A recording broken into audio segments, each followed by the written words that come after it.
This is Saturday Morning Mysteries. And we're your hosts, Alexis and Grace. Good morning, and welcome to another episode of Saturday Morning Mysteries, where we are your hosts. I'm Grace. And I'm Alexis.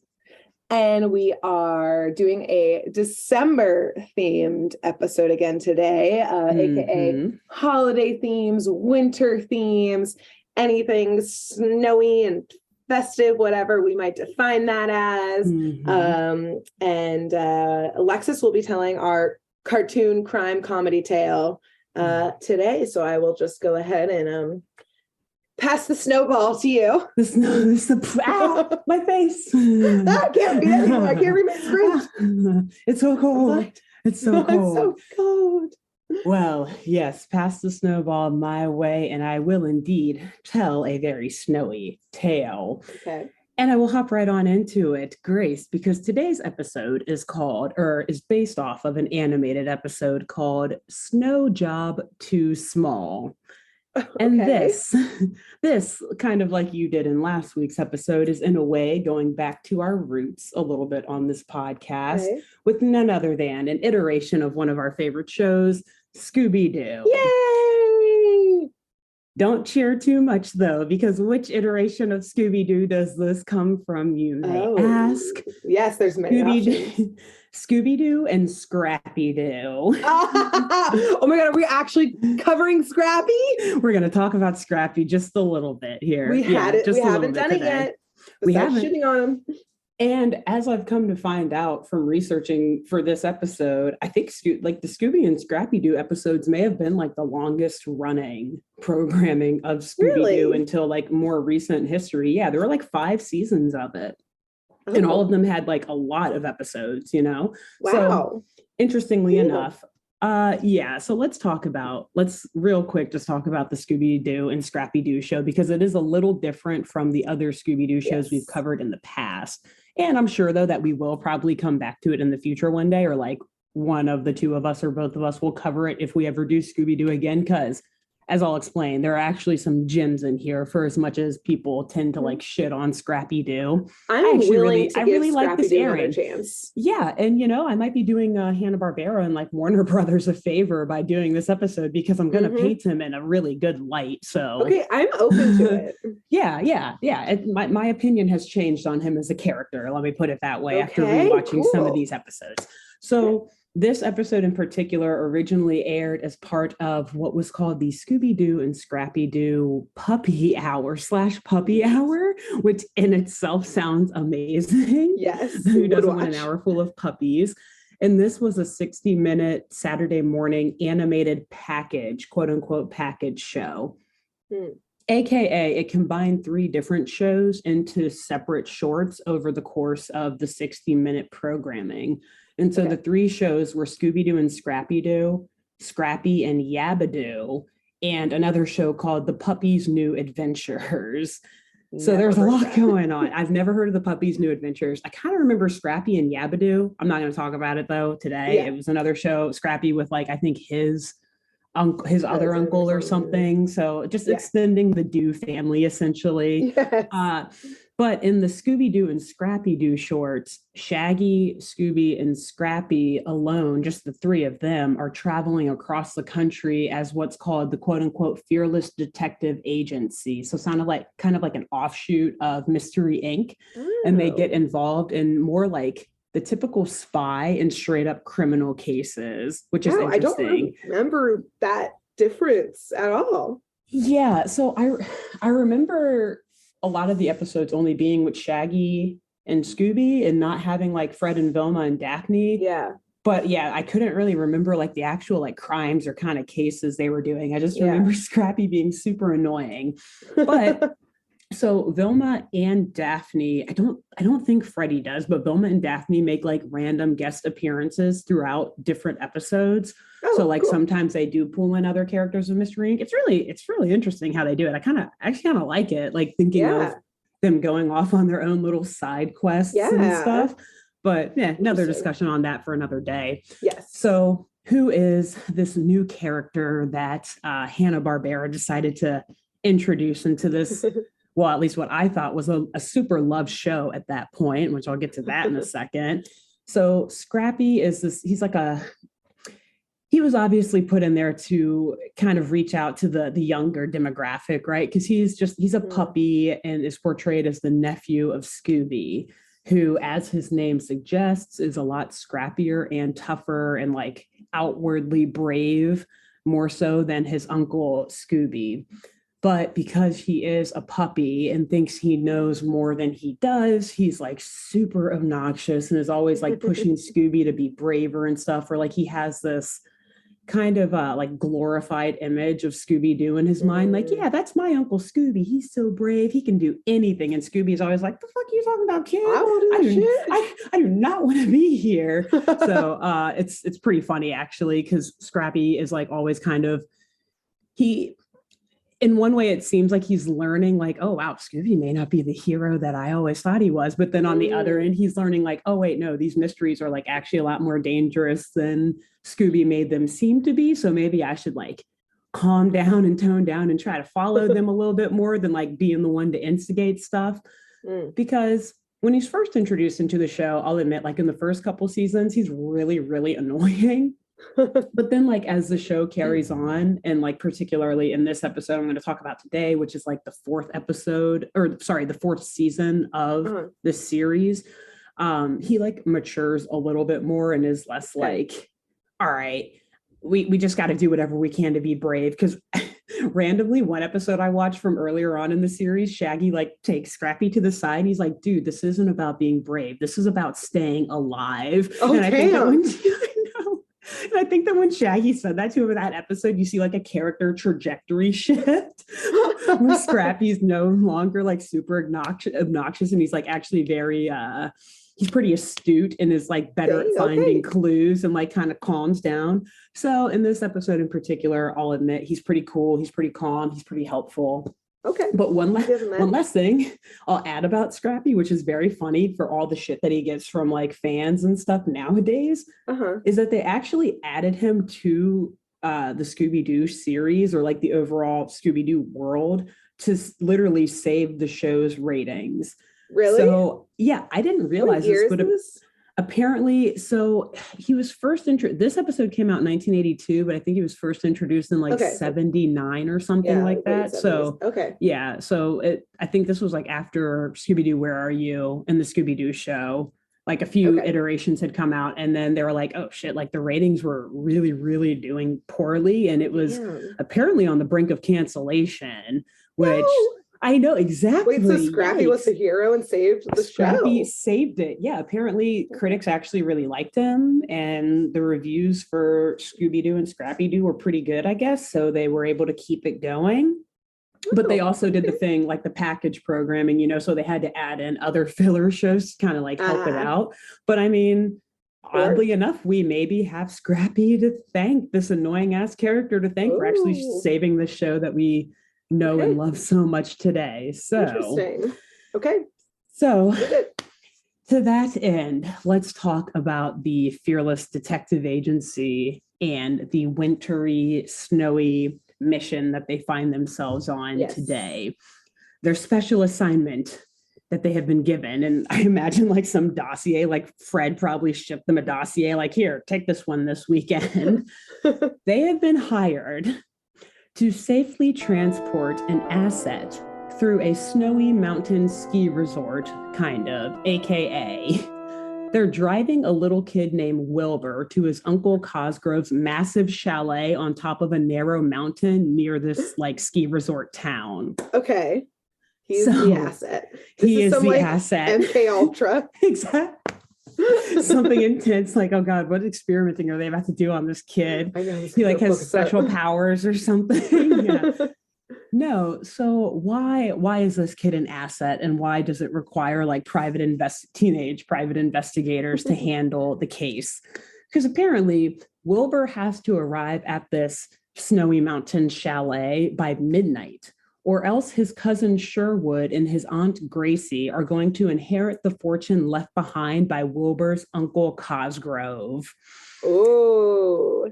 I should have said this at the beginning of the episode, but we will spend as much time wildly speculating as we will actually talking about what is going on. We're going to save the wild speculation for the end. Yes, I have questions already.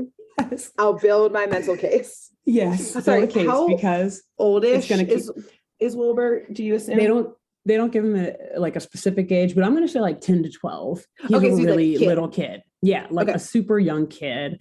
And he's got like, the freckles and like kind of like chubby, cute kid's cheeks and just like shaggy hair pointing out there. It's winter, so they're all bundled up, but you can like see his little brown hair coming out from his like parka hood or whatever the fuck. So very annoying little kid looking 12-year-old. Okay, cool. So, which makes it even more interesting. Like, you're inheriting this massive chalet. Yeah, like this annoying ass kid. Yes. Okay. So let's dive right in to the mission.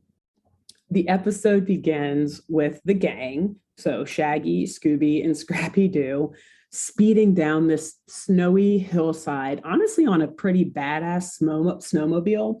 And Shaggy's driving with Scooby and Scrappy both in the front seat with him. And then you see Wilbur has like the whole back seat of the snowmobile to himself. Okay. And from the jump, this Wilbur kid, he's already showing he's just this entitled, spoiled, annoying as fuck little brat. I was assuming he's like about to inherit a chalet. Exactly. Yes, exactly. A brat. And he'll remind us multiple times how he's going to get the chalet as an inheritance. Okay. So he's already like in the back seat as soon as the episode starts, complaining, telling Shaggy that he needs to go faster, saying that the snowmobile is just like a piece of junk, which like spoiled rich kid probs, like any snowmobile that I would ever be on, I'd be like, oh, this is awesome, because I do not own a snowmobile. So I would not be like, yes, I'd be impressed how junky this snowmobile is. It won't even go more than 70 miles per hour, which seems like excessive. But anyway, so Scrappy assures Wilbur that the fearless detectives will indeed get them where he needs to go on time and safely, because it's really funny. Like, Wilbur's sitting in the back seat going on about how shitty the snowmobile is. But at one point, he actually like whips out a picture from his little parka, like, good, you better get me there quickly, because if I don't, and whips out this picture, my Aunt Alice and Uncle Sherwood are going to take my inheritance from me. He keeps a picture of them in his pocket, which is very funny. But since he pulls a picture of them out, I will describe them. Yes. Aunt Alice is older. She has gray hair. She's wearing like pearl earrings, I think, and just looks pretty classy, but also has that kind of like RBF, on her face in the picture. And Sherwood looks kind of like, he's like middle-aged, older, and he's honestly kind of like creepy looking, like has like thinning black hair, comb over, and like a thin black mustache, and is kind of like taller and broad shouldered and just like hovering behind Alice in this picture. Oh, bad. Anyway, so that's Wilbur's family who he's competing with for this inheritance, apparently. Okay. And so they continue to make their way over the snow-covered hills on their route to Uncle Cosgrove's chalet. And little Wilbur decides that this would be a good time to tell the group about the scary rumor of the ferocious, abominable snowman who haunts the woods and the resort that they are currently driving through. And as he's describing this big, tall, Yeti-looking creature that has long hair covering its entire face, he tries to scare Shaggy and Scooby and Scrappy by saying, look, the monster, it's right behind us, drive faster. Shaggy and Scooby, the fraidy cats they are naturally like, kind of shook by this at first, like, oh shit, okay, we're being followed. But then they all turn around and quickly realize that Wilbur is just being a little shit. And that's Scrappy tells him, not going to speed them up. No, it's not. I mean, we're flooring it, dude. Right. Trust, like, they want to get Wilbur there as quickly as possible, because they've been whispering to each other the whole time, like, this kid is so fucking annoying. I cannot wait to drop him off and finish this assignment. How the hell did we get stuck with this? Screw you, Fred, for making us take this assignment. And like, don't distract them, Wilbur, with like your little tales. That's going to make them like veer off course. Crash. You're not going to get there in time. No, let them do. You won't get there at all. Yeah, exactly. Anyways, Go on. Little 12-year-old kid doesn't understand the way the world works. Nope. So Scrappy, though, who has matured by this point in the series, he turns around and tells Wilbur that it's not cool to go around essentially playing the boy who cried wolf. You can't play jokes and games like this. We're on a very special mission. We're just trying to get you there safely, bro. So stop being a little asshole. Wilbur, though, Scrappy is absolutely right. Our first instance of, hey, I agree with Scrappy here. So Wilbur, though, he's rolling his eyes like, why would I listen to this little annoying dog? And he's like, silly bozos, you clowns. There's no such thing as an abominable snowman. That's your fault for falling for it. I'm obviously just messing around with you. But shortly after Wilbur says this, coincidentally, the camera pans up into the trees and we see these piercing yellow eyes kind of looking out over them.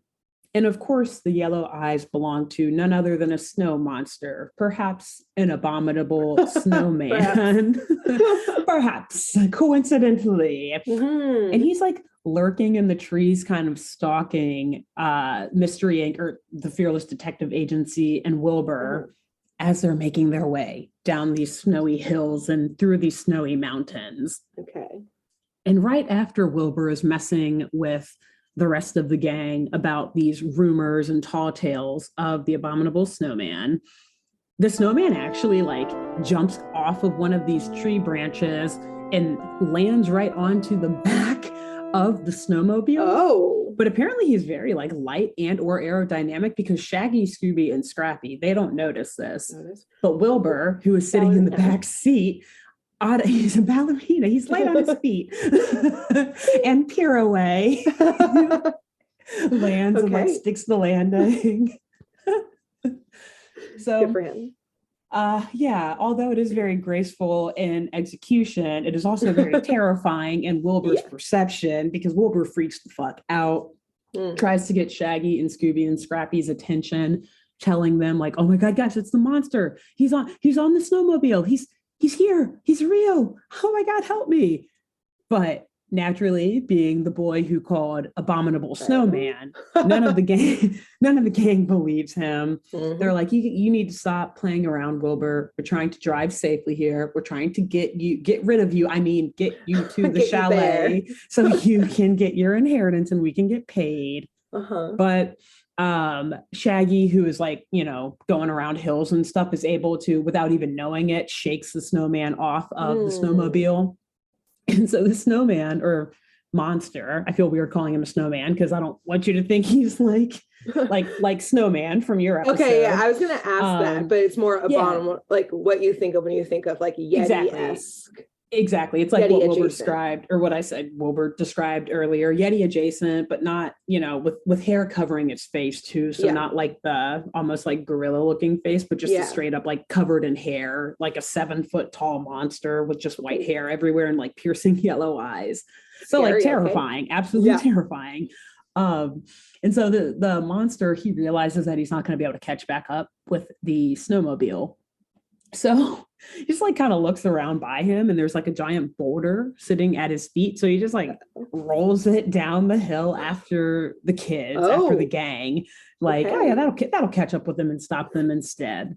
Yikes. And indeed, it does start to collect snow, and it grows and gets bigger and bigger as it's careening down this hill, closing in on the snowmobile. And so Wilbur, at this point, he's trying to convince the gang that not only was the monster just chasing them, but now that they have a huge boulder, snow-covered boulder right on their tail. Shaggy and Scooby, they're like still laughing it off, just rolling their eyes, talking about like, this kid and his tall tail, this little spoiled brat. He's so fucking annoying. Oh my God, can we please get to the chalet, please? But Scrappy, at first it's pretty funny. He's like chuckling along with Scooby and Shaggy, like, yeah, this annoying kid.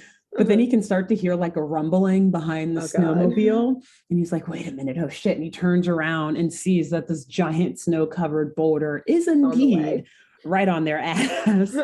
Perfect. So Scrappy tells Shaggy to step on it as if they weren't already going as fast as they could, I assume. And Wilbur is like, see, I told you I was like kind of telling the truth here. Broken clock is right twice a day, ladies and gentlemen.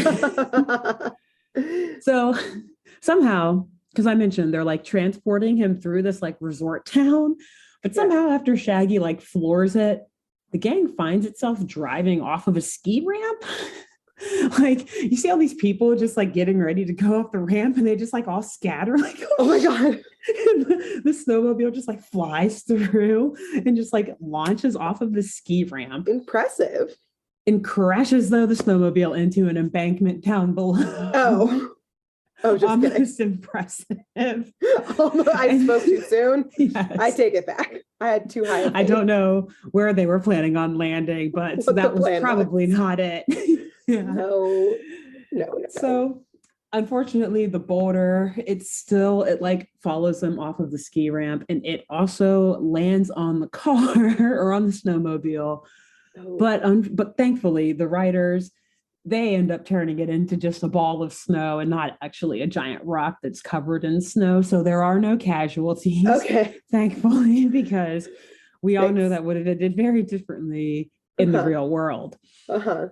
At this point, however, though, Scrappy deduces that someone, so I should say the snowball like crashes into the snowmobile and now they're like covered and stranded, kind of stuck at the bottom of the other end of the cliff that they probably were trying to make it to. Yeah. And Scrappy just kind of looks up like someone must not want us to get Wilbur to the chalet in time. Wonder why. Okay. Interesting. And this thought is cut off by the sound of roaring from up above on top of the cliff that they tried to make it to. And they look up again and they see the Abominable Snowman is up there just like waving his arms and trying to scare them, being a monster, doing monster things, which like, hey, good for him. Should we judge? This is what monsters do. Yeah, Scooby and Scrappy and them are actually in the monster's way, it would appear. This is his land. Okay. Yeah, don't have some real estate up here. Also, what is the crowd doing? Are there still people around? Is no crowd. There were just like the two people at the top of the ski ramp, and then they like skied off to avoid getting smushed by a snowmobile. Okay, got it. I driven by like some wild teenager line of people, but okay, two people, and they're like, "We'll go this way." Sorry, those are the only people we see. Got it. Okay. I mean, I assume there were others, but it's just them. So I guess they won't actually see the monster, right? Got it. And so at this point, though, while the monster is standing on top of the edge of the cliff, like looking down, roaring at the gang. He picks up another giant boulder.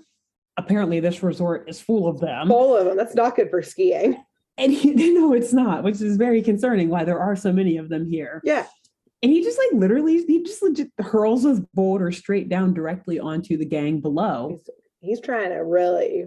He's like really like he doesn't. Murder them. Not only does he doesn't just want Wilbur to not make it to the chalet. He just doesn't want Wilbur to make it at all. Yeah, it seems like he's trying to really tie up this loose end. Yeah, exactly. So thankfully, though, the snow monster has kind of bad aim, or maybe it's good aim. We'll see, because he throws the boulder down and it doesn't hit the gang. Instead, it hits the snowmobile to a point where it like causes everyone to like catapult up. Okay. Cartoon fashion up onto the top of the cliff. At which point, the monster scoops up Wilbur before Shaggy and Scooby and Scrappy can stop them and takes off running. Actually, he hops on skis and then takes off skiing with Wilbur in arm. Okay. So, at this point, once Scrappy and Shaggy and Scooby are able to like get back on their feet and realize what the fuck just happened, Scrappy directs their attention to the ground and says that that's no snow creature, because inside of the like paw prints marks, whatever, of the snow creature, we also see the outline of sneakers, of course. Oh, naturally. Okay. So Scrappy deduces that this is none other than, you guessed it, a man or a woman, some person in a costume. Okay, great. the gang is now like, okay, well, we have to figure out who the fuck is in this costume trying to fucking kidnap, or who did just kidnap Wilbur this child. Yeah. And is about to keep us from getting paid. Damn it. If we don't get him to the chalet, we don't get money. And what's it worth? Because this kid's annoying as hell. We need our pay. We have earned this.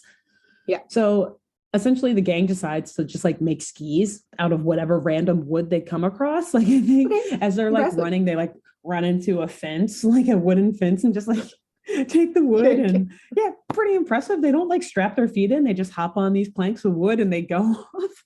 Watch out for boulders, y'all. Okay. Super impressive.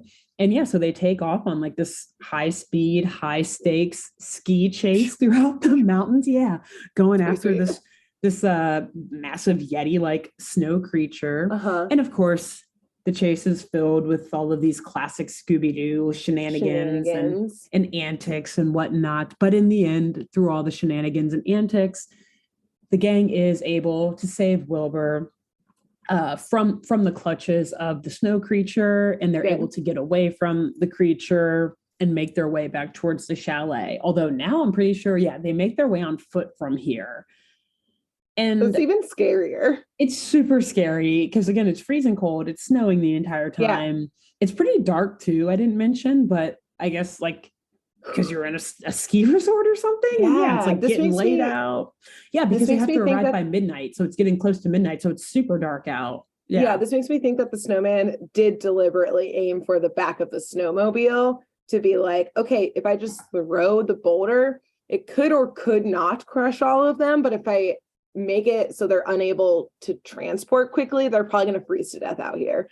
So yeah, exactly. All things checked off the list at that point. Interesting. Yes. Go on. This is indeed a smart Abominable Snowman. Yes. He seems to have quite a brain on him. Yes. So yes, the gang continues their trek on foot to the chalet, both for safety and their payout, of course. And pretty impressively, actually, they make it to the chalet right at 11:50 p.m. So, fashionably early. They're like, okay, cool. We have 10 minutes to spare. So they get in there and get settled in and warmed up because, like you said, they're like fucking freezing. Cool. Okay. But real quick, let me describe this chalet because yes, I'd love to hear it. It makes the fact that Wilbur is inheriting it even more fascinating, and I'm sure will help us with our wild speculation that we will be doing here shortly. Yes. So it is on top of this, and also it will explain why it's even crazier that they just finished their trek by foot. So it's like straight uphill. Literally, it's on top of a very, very tall, narrow mountain. It's like you see this mountain range, and then you see this like peak, and this chalet is just like sitting right on the top of the peak. Classic. But it's like a 3 or 4 story level, like thin, narrow. Honestly, this just hit me. It reminds me of almost the house from A Series of Unfortunate Events or something like that. I don't know if you ever read those books growing up. Yeah, just like very old Gothic looking with like all these roofs and like different like sections and like pillar roofs. And I was not like expecting that vibe. No, it's not like my lodge in the mountains at the ski resort chalet, like a mansion. I mean, I guess it's a mansion in a way because it's a massive house, but it's super creepy and eerie looking on top of a mountain. Yeah. That's why I was like, tell me about it, because I was expecting like my dream chalet. Like ornate. Yeah. No. Yeah. So like, why is this little kid Wilbur getting this? I don't know. It's very strange. But inside the chalet, it's actually kind of nice and looks warm and a little cozy, a lot of woodwork and everything, and all of these beautiful paintings aligning the walls and gold statues and chandelier, just all the classic, inside of a spooky house in a Scooby-Doo show kind of design.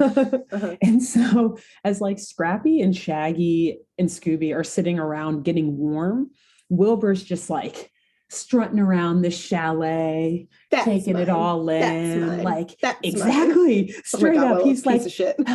Now all we got to do is wait for my lawyer so I can prove that I made it here on time. I was wondering, like, is there anyone else there? But okay. No. So the lawyer's not there yet, but they're like, awesome. We beat him here. So he's going to see, I did my work. I'm here by midnight. Can't wait for my lawyer to get here. Again, hilarious because this kid's like 10, 11, something. Right. And he's talking about his lawyer. His personal lawyer. His personal lawyer.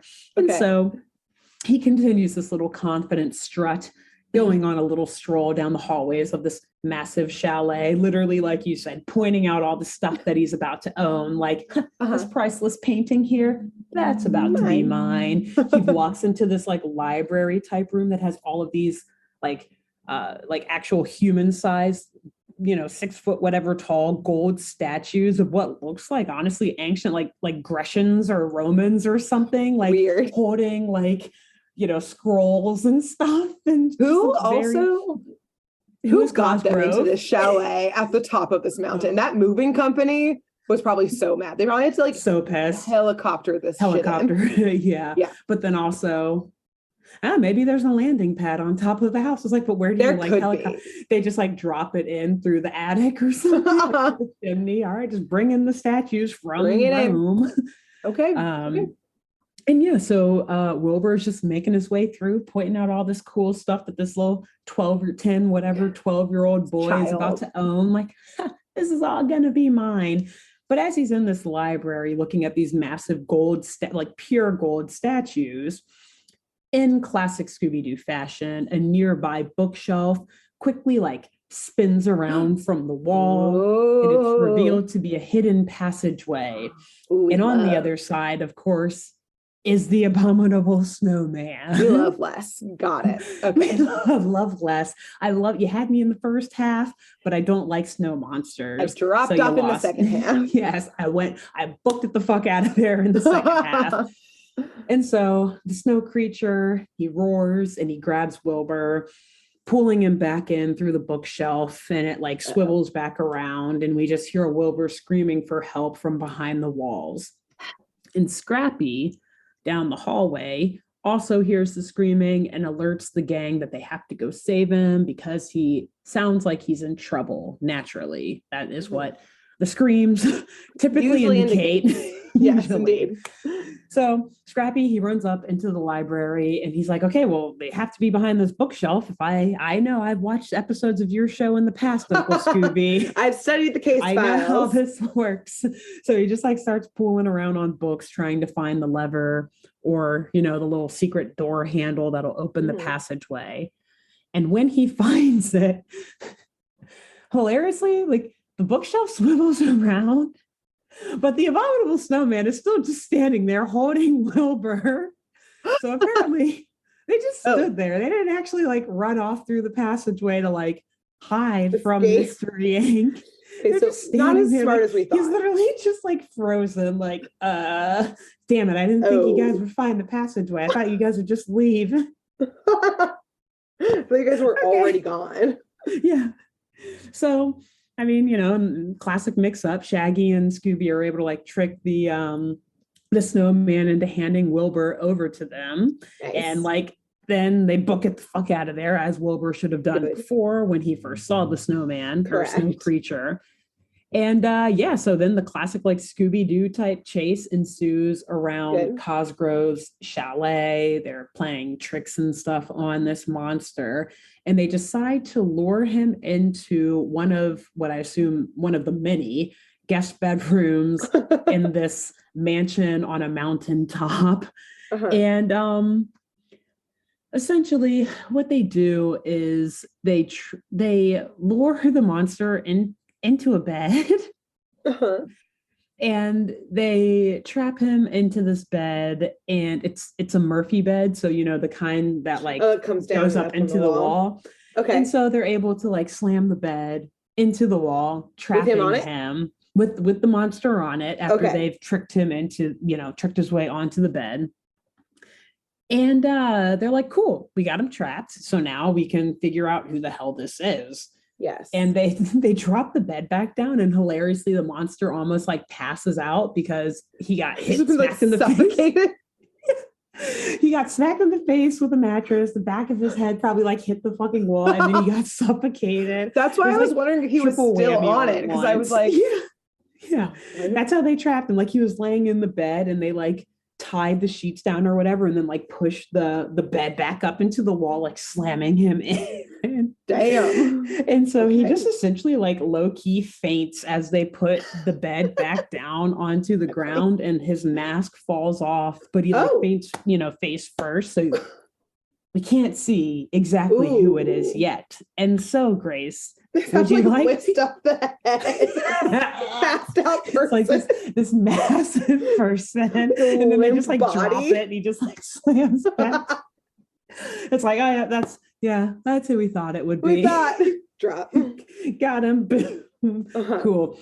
So, Grace, I mean, they don't really go into it, but would you like to guess who is wearing this abominable snowman costume? I'm gonna guess it's the creepy uncle from the back of the photo. Mm-hmm. Creepy cousin. Yes. Cousin. Sherwood. Cousin. It is? Sherwood. It is indeed. So, yeah, as soon as he kind of gets up on his own. Because you said he was tall, so. Pretty much. Yeah, that's really it. I mean, and I'll do a little extra explaining in a second here. Okay. But yeah, as soon as he lifts his head up, Wilbur's like, hey, it's my cousin Sherwood. And Sherwood just looks at Wilbur like, I deserve the fortune more than you pint-sized brat. And Wilbur just like, whatever, like shrugs it off. You peasant, get out of my face. And as soon as Sherwood finishes insulting Wilbur, essentially, you hear all of the clocks in the chalet start dinging and everything, signaling that Wilbur has safely made it to midnight. He is at the chalet, alive and well in one piece. Wow. And literally, immediately after, we see Wilbur's lawyer, who is unnamed, this kind of stocky, middle-aged guy with this tan suit or brown suit on. He just rushes into the chalet, congratulate. Yeah, he's like, all right, you inherited a great fortune. Good job, buddy. You made it till midnight. Here you go. And I'm gonna get paid too. Exactly. Everyone's getting That's paid why today. He's so excited and why he was there right at the crack of midnight, because he's like, I will not miss on this paycheck. So yeah, he hands Wilbur this very important looking piece of paper, probably either the deed to the house or whatever. I don't know. And yeah, Wilbur just takes it and smugly responds no big deal, all in a day's work, as if he did it all by himself and got there. Exactly. You got kidnapped asshole. Twice. Yeah, kidnapped twice. You were just a little shit the entire car ride over. You almost got them into an accident by scaring them on the road or on the hill, the snowy hill while they're driving. Whatever. Scooby, Scrappy, and Shaggy are literally saying these exact things in the corner as Wilbur's talking to his lawyer. They're over there scoffing, what a brat. I cannot get this kid. Can you believe this? You believe this? And Shaggy, though, he's like, you know what? Whatever, guys, get over it, because end of the day, we win, we get paid, and we're done working with this little kid. We can get the fuck out of there. But Wilbur, like the annoying little brat he is, pops up right behind them, interrupting their conversation, saying that literally they are all like, oh shit, oh god, oh, did you hear any of what we were just saying? Honestly, they don't even care if Wilbur knows that he hates them. I think it's pretty clear at this point. But Wilbur is like, we're going to have so much fun on the drive back, guys. I can't wait. What? And literally that's all they do. The three from Mystery Inc. Look at each other all pissed and then just look at the camera, and then the episode ends. No one read the full contract. They're like, we thought that he was inheriting the house, and then we just leave him there. It's all right, part of the 12-year-old, you 12-year-old kid. We're dropping you off at your new home now. Your parents are coming later, right? Gave the deed and then fucking left so he didn't have to give him a ride home. Oh yeah, no, exactly. It's he knew. Bye guys. So you guys got this, right? Cool. That's why we hired the private investigator agency. Deuces. Fuck this kid. I'm out. I got my paycheck. Yeah, got out of there so quickly, rightfully so. Yes, and that is the end of the episode. Okay. I have theories already, but I'd like to hear yours. Okay, cool. And before we jump into wild speculation, I just also want to add in the reason why this was so short is because, I briefly mentioned it before, but the way that this show was broken down is it was like multiple episodes of different shows all in short form into the 60-minute period. So this whole episode is literally only 10 minutes long, not even 10 minutes long. Yeah, including the title credits and the end credits. It's like 9 minutes. Wow, good job though. Thank you. Me too. I was like, this is perfect. But that's also why there's like no explanation of anything at all of like who the fuck is Cosgrove? Who is Alice? Who is Sherwood? So we'll fill up those gaps by wildly speculating. Yes, we haven't speculated in a while. I'm very excited. We haven't. I know, and I'm super excited for this. So, okay, I think the first thing that we can probably agree on is that Alice is Sherwood's mom, specifically by the photo that Wilbur shows them, because it's like mother in front of son. Like, I don't think he had his hands on her shoulder or anything, but it's like obviously those two are, they're related. So Alice is Sherwood's mom. And I believe that Alice was perhaps married to Cosgrove. And Sherwood was thus Cosgrove's son.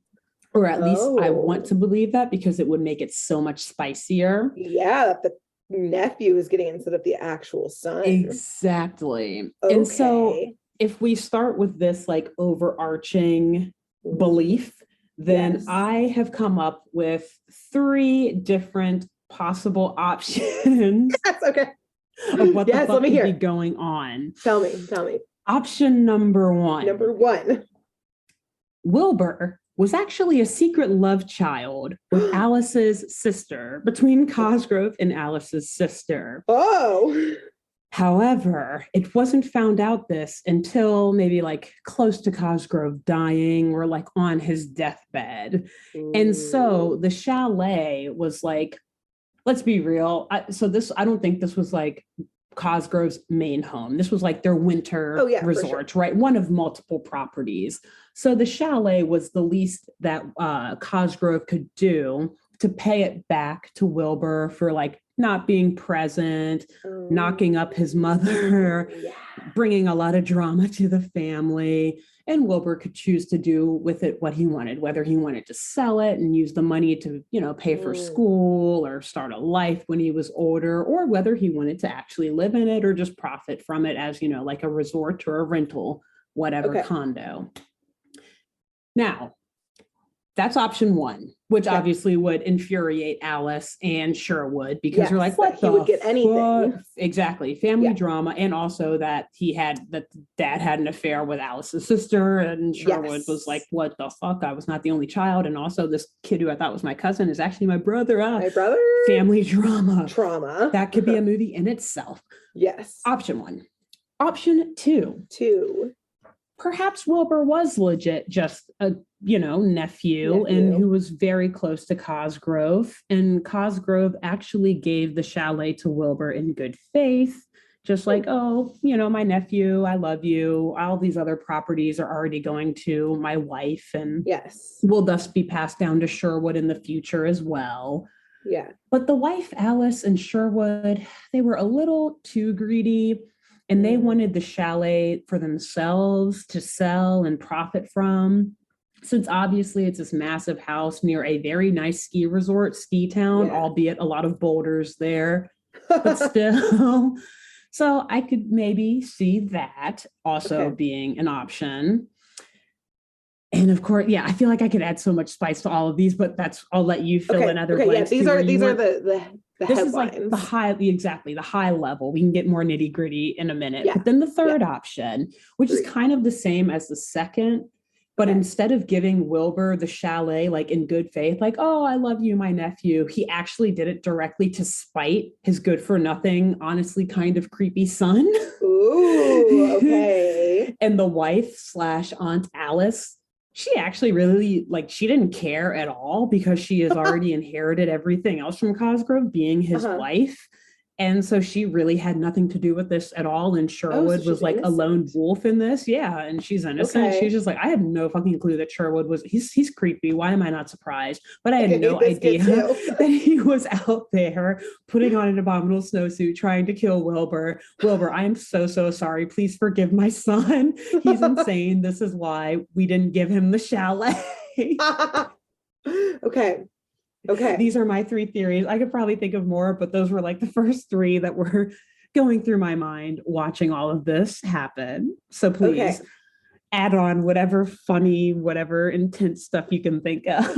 So I like those a lot. I especially like in the first one, the like family drama of like unknown child. That one's the spiciest to me. I also like in I like the spitefulness in general of the other 2 as well, of just like, we'll give it to this other kid, this nephew who I actually did like. Family takes it personal whether or not Alice is involved. Other theory that I've now built upon more whilst listening to your theories. So I'm taking a little bit from you too. Okay, also taking a little bit of the fact that we don't know much about Cosgrove, like, who was this man, et cetera, et cetera. Why was he so rich? Yes. So I think that indeed, yes, that, this is like a side home type of thing, but I think that it was actually like a secret home. Like, I like to think that Cosgrove was maybe not the most innocent person in the world, perhaps. And his family knew that they had a lot of money, but maybe didn't know how exactly what Cosgrove's business dealings were. Alice at this point knew not to ask questions. All she knew is that she got her sweet ass resorts in other places, so she was totally fine with whatever crimes needed to happen. But Wilbur and Sherwood, I think you're correct that they both wanted something. They wanted to be like, Cosgrove loved me the most, me the most. And I like to think in a final moment, indeed, of spite, that Cosgrove and his will, gave everything else to his wife, Alice. So I agree. I think she's innocent in this whole situation. She's just off in like, I don't know, the Milan. Like Italian, Riviera. She's chilling. She's like, literally, I have no fucking clue what my annoying, creepy son Sherwood is up to right now. I didn't invite him with me because he creeps me the fuck out.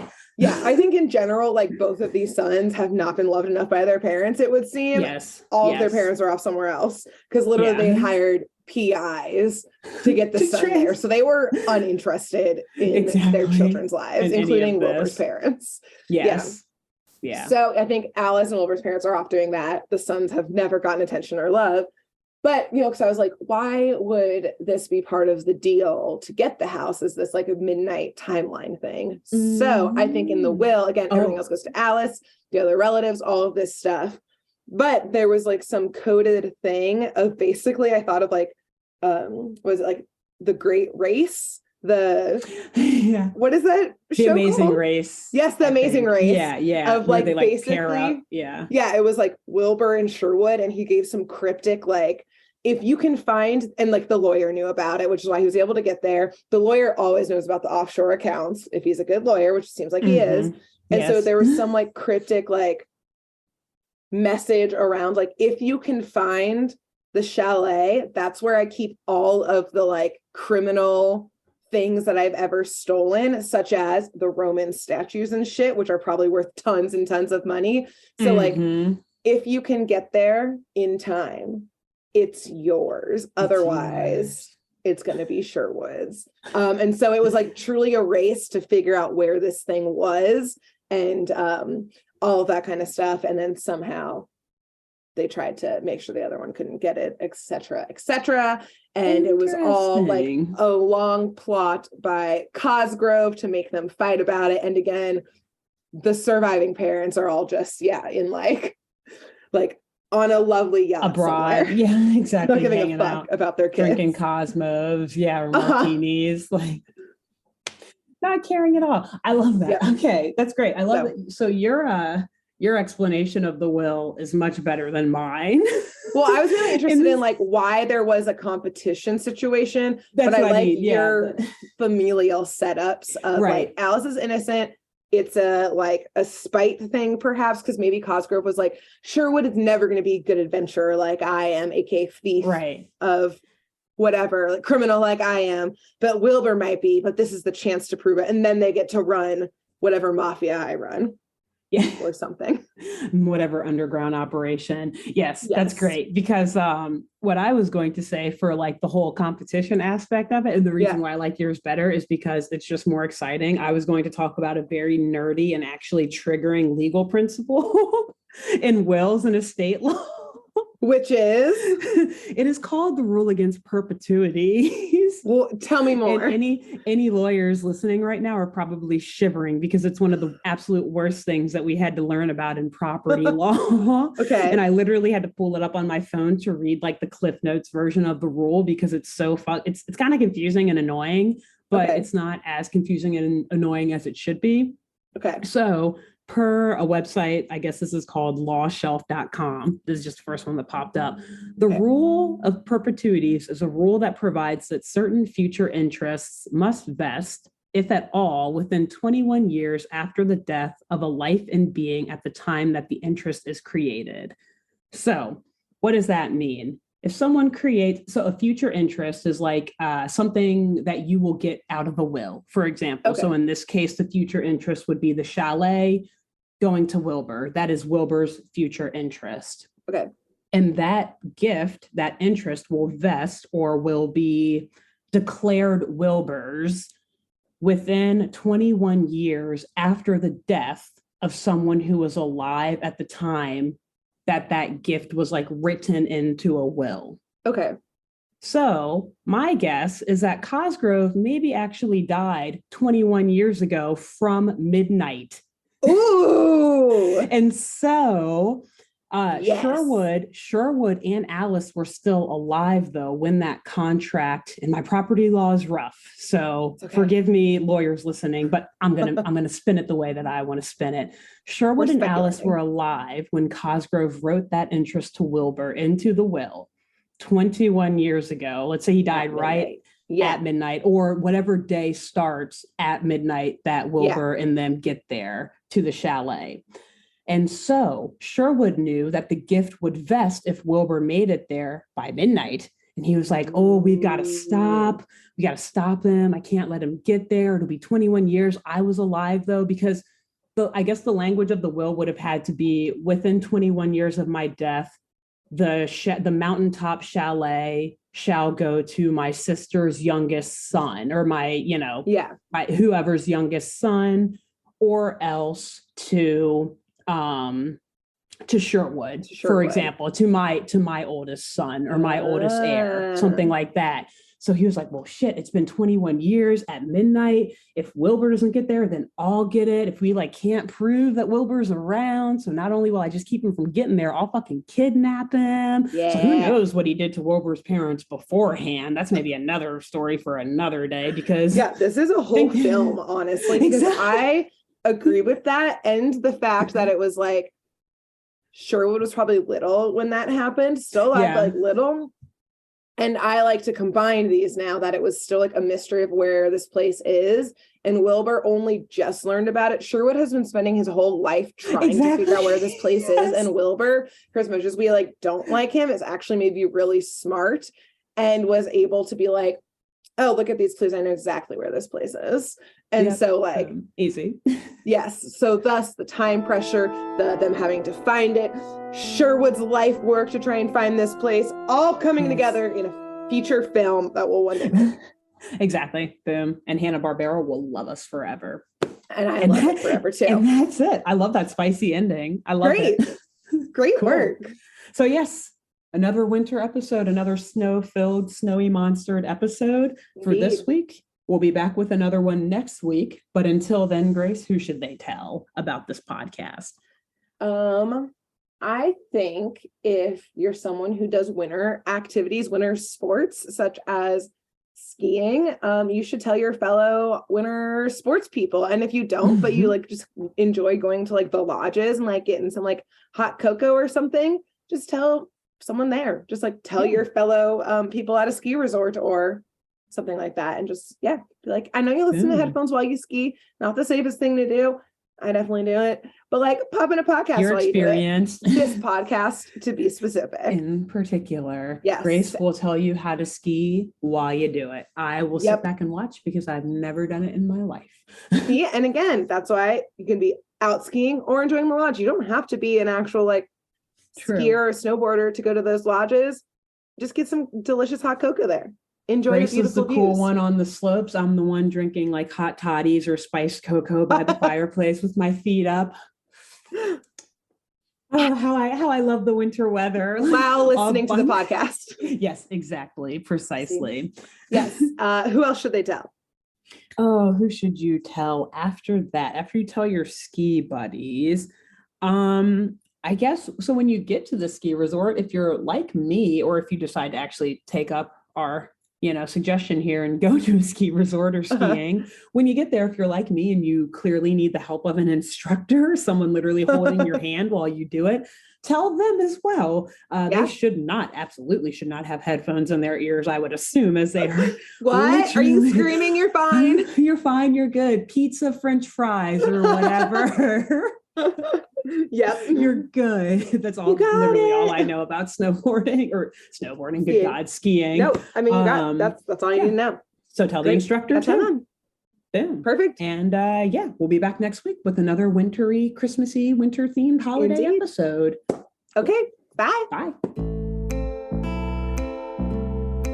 Thanks for tuning in to Saturday Morning Mysteries. If you enjoyed this episode, please share, rate, review, leave us a like, and drop a comment. We post episodes every Saturday and bonus tune tangents whenever we feel like it. So please subscribe so you don't miss the shenanigans. And if you want to follow us on YouTube, click the bell under the YouTube subscribe button to receive notifications when new videos are posted. And if you want to subscribe to the podcast, we have no idea what you're listening to us on. So just hit the big subscribe button on whatever app you're using. We believe in you. Give us a follow on Twitter and Instagram at SatmornMist, all the abreves. And let us know if you have any episode or show requests by emailing SaturdayMorningMysteries@gmail.com. Thanks to Jenna Kendall for the logo design and to Ava Sakiki for the music used during this week's episode. See y'all groovy kids next week on Saturday Morning Mysteries.